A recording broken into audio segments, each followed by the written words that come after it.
بلوچستان کا امن پھر تار تار، دہشت گردوں نے موسیٰ خیل، مستونگ، بولان اور قلات میں 40 بے گناہوں کو موت کے گھاٹ اتار دیا۔ سیکیورٹی فورسز کی جوابی کارروائی میں 12 انسانیت دشمن ہلاک۔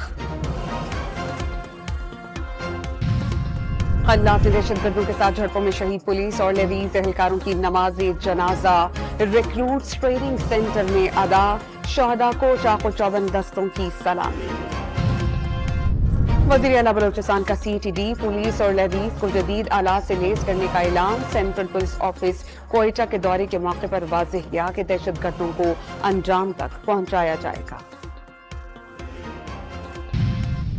پی ٹی آئی کا مخصوص نشستوں کے فیصلے پر عمل درآمد کے لیے سپریم کورٹ سے رجوع۔ متفرق درخواست میں الیکشن کمیشن کی وضاحت مسترد کرنے کی استدعا۔